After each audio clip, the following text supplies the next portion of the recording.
Einstein ने छोटी उम्र में न्यूटन को पढ़ना शुरू कर दिया। वो न्यूटन की थ्योरी ऑफ ग्रेविटेशन से बहुत ज़्यादा मुतासिर था। न्यूटन का कहना यह था कि मैटर ग्रेविटी के अंडर मूव करता है। यही वजह है कि ज़मीन पर भी चीज़ें मूव करती हैं और सूरज के गिर्द सारे सितारे भी मूव करते हैं, फोर्स ऑफ ग्रेविटेशन की वजह से।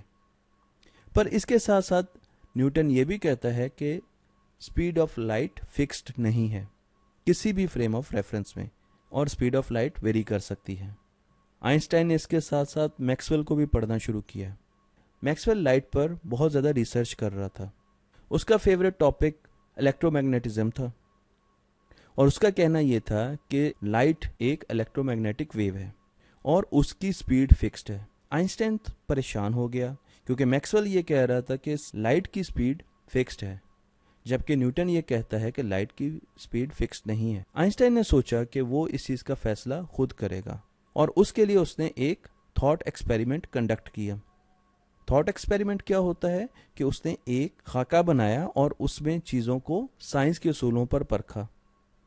अब हम चलते हैं आइंस्टाइन के थॉट एक्सपेरिमेंट की तरफ। आप इमेजिन करें कि K2 जो कि हमारा दोस्त है वो एक प्लेटफॉर्म पे खड़ा है स्टेशन के, और उसके साथ एक क्लॉक है और साथ ही एक लैंप पोस्ट है जिसके ऊपर एक बल्ब लगा हुआ है। जैसे ही लैंप ऑन होता है तो K2 को लाइट नजर आती है जिसकी स्पीड है c।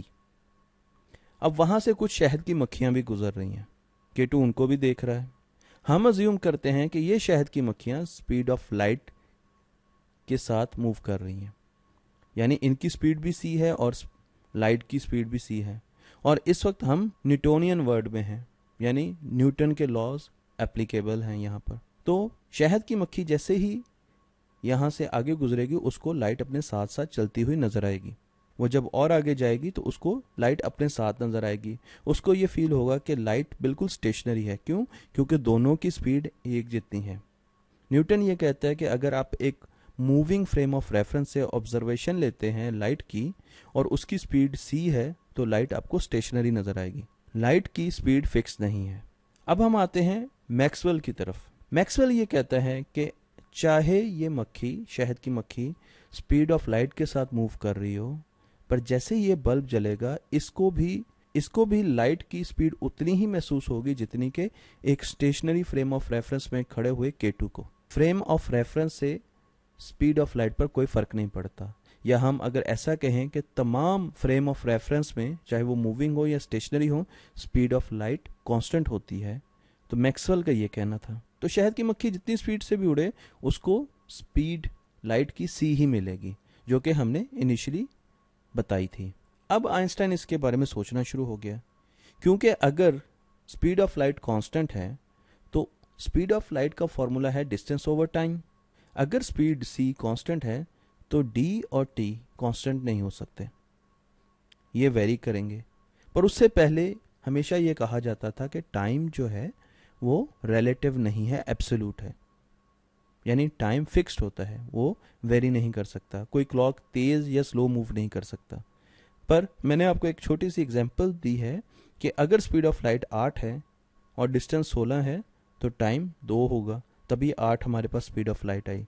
अब स्पीड ऑफ लाइट कांस्टेंट है, हम एक और फ्रेम ऑफ रेफरेंस में जाते हैं तो वहां पर अगर डिस्टेंस 24 है तो टाइम को चेंज होना पड़ेगा, तभी हमारे पास स्पीड ऑफ लाइट कांस्टेंट आ सकेगी। इसका मतलब यह है कि इन दोनों पैरामीटर्स को वेरिएबल होना पड़ेगा, ये फिक्स नहीं हो सकते। Otherwise speed of light c constant नहीं रह सकती। अगर इनमें से कोई एक चीज़ भी हम फिक्स रखेंगे तो ये c कांस्टेंट नहीं रहेगी, ये भी वेरिएबल हो जाएगी। अब इस चीज़ को हम प्रूव कैसे करें कि टाइम जो है वो वेरी करता है और टाइम रिलेटिव है, टाइम कभी बढ़ता है और कम भी होता है। हम पहले चलते हैं न्यूटन की तरफ, जिसका कहना था कि टाइम जो है वो एब्सोल्यूट है।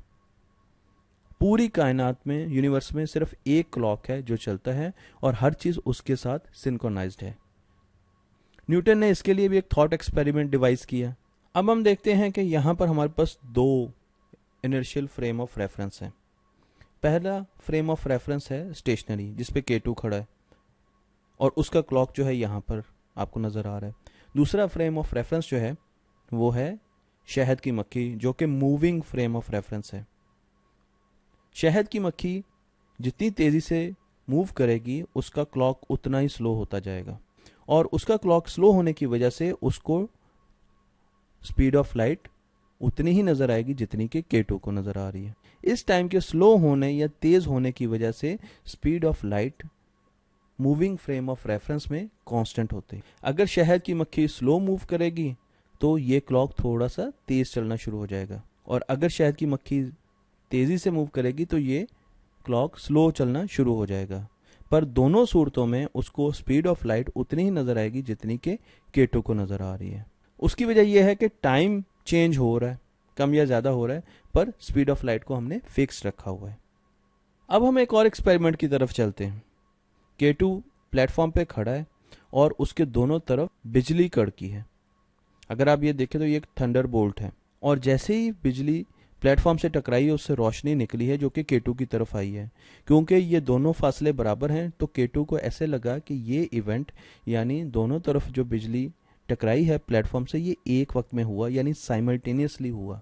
पर शहद की मक्खी जो उसके पास से गुजर रही थी उसने जब गुजरते गुजरते देखा अब वो बिल्कुल K2 के बराबर आ चुकी है, तो उस वक्त बिजली दोबारा गिरी, और उसी तरीके से यानी एक उसके लेफ्ट साइड पर और एक राइट साइड पर शहद की मक्खी क्योंकि राइट साइड पर v वेलोसिटी यानी कांस्टेंट वेलोसिटी के साथ मूव कर रही थी, तो उसको ये महसूस हुआ कि बिजली साइमल्टेनियसली यानी ये दोनों बिजलियां एक वक्त में नहीं गिरी, बल्कि पहले ये वाली बिजली गिरी जिस तरफ वो जा रही थी, और उसके गिरने के थोड़ी देर बाद ये वाली बिजली गिरी।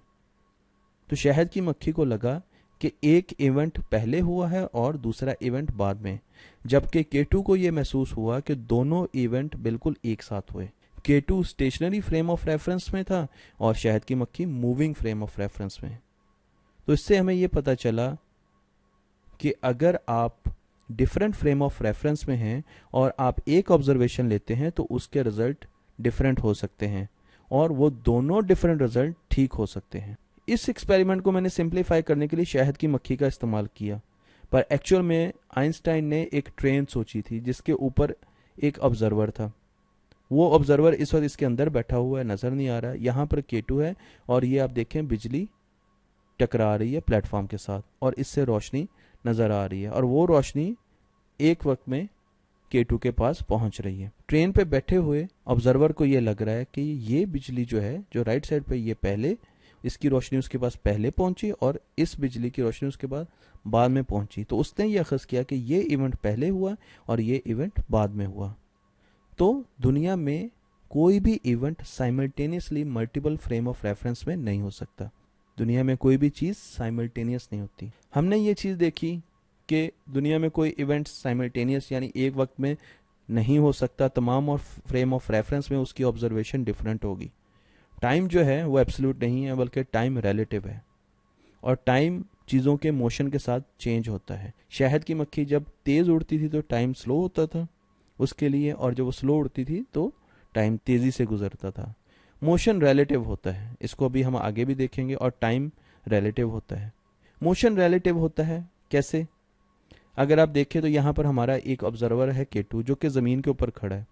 मैं भी इस वक्त ज़मीन के ऊपर खड़ा हुआ हूँ, तो मुझे ज़मीन बिल्कुल स्टिल लग रही है क्योंकि मैं इस फ्रेम ऑफ रेफरेंस के अंदर हूँ। पर अगर यही ऑब्जर्वर सूरज पे जाके ज़मीन को देखे तो उसको ज़मीन मूव करती हुई नजर आएगी। ऑब्जर्वर क्योंकि एक और फ्रेम ऑफ रेफरेंस में चला गया तो आप देखें कि ज़मीन का जो मोशन है वो रिलेटिव है। अगर हम कहें कि ज़मीन का मोशन विद रिस्पेक्ट टू ज़मीन तो वो स्टेशनरी है, पर अगर हम कहें ज़मीन का मोशन, अर्थ का मोशन विद रिस्पेक्ट टू सन तो वो कॉन्टिन्यूस मोशन में है। तो motion her frame of reference का मोशन जो है इनर्शियल फ्रेम ऑफ रेफरेंस का वो डिफरेंट होता है, रिलेटिव होता है, एब्सोल्यूट मोशन नहीं होता।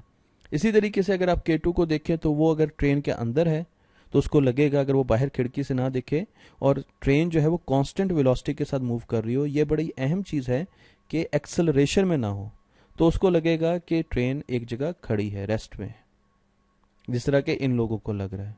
पर जब वो अपना फ्रेम ऑफ रेफरेंस बदलेगा और वो बाहर आएगा एक स्टेशनरी फ्रेम ऑफ रेफरेंस में विद रिस्पेक्ट टू अर्थ देखेगा तो उसको लगेगा कि ये ट्रेन मूव कर रही है कांस्टेंट वेलोसिटी के साथ। तो यहाँ से हमें नजर आया कि मोशन जो है वो रिलेटिव होता है। ये डिपेंड करता है कि आप किसी भी मूविंग बॉडी को किस फ्रेम ऑफ रेफरेंस में जाकर देख रहे हैं। हम हमेशा ये समझते हैं कि सूरज जो है उसके गिर्द ज़मीन घूमती है, पर अगर आप ज़मीन पर खड़े होकर सूरज को देखें टाइम लैप्स वीडियो में तो आपको लगेगा कि सूरज ज़मीन के गिर्द घूमता है। ये भी एक फिनोमिना है कि जब भी आप रिलेटिव मोशन में होते हैं तो आपको ये फील होता है कि आप जिस जगह खड़े हैं या जिस फ्रेम ऑफ रेफरेंस में आप हैं वो स्टिल है और दूसरा फ्रेम ऑफ रेफरेंस तेज़ी से मूव कर रहा है। मसलन कभी आप गाड़ी में बैठे हों, ट्रेन में बैठे हों और आप उसकी खिड़की से बाहर देखें तो एक और ट्रेन गुजर रही होती है और कई मरतबा ये लगता है कि शायद हम मूव कर रहे हैं और ये ट्रेन खड़ी हुई है, और कई मरतबा ये लगता है कि शायद ये ट्रेन मूव कर रही है और हम खड़े हैं, जब तक कि आप पीछे दरख्तों को ना देखें। तो इसलिए रिलेटिव मोशन में दो चीज़ों में ये डिफ्रेंशिएट करना मुश्किल होता है कि कौन सी एट रेस्ट है और कौन सी ट्रेन जो है वो मूव कर रही है। तो इस लेक्चर में हमने देखा कि मोशन रिलेटिव होता है। अगर आप इन ट्रेन का मोशन देखें, मूवमेंट देखें विद रिस्पेक्ट टू ज़मीन यानी अर्थ, तो आपको नज़र आएगा कि ये दोनों मुख्तलिफ स्पीड्स के साथ मूव कर रही हैं। इसी तरीके से अगर आप देखें तो इन तीनों फ्रेम ऑफ रेफरेंस में यानी कि इस ट्रेन में और ज़मीन में टाइम का भी फ़र्क होगा। ये फ़र्क इतना छोटा होता है क्योंकि इन ट्रेन्स की स्पीड बहुत कम होती है, इसलिए इस टाइम में फ़र्क जो है वो हम महसूस नहीं कर सकते। पर ये तीनों फ्रेम ऑफ रेफरेंस मोशन में भी हैं और इनमें टाइम जो है वो भी रिलेटिव है। मोशन भी रिलेटिव है और टाइम भी रिलेटिव है।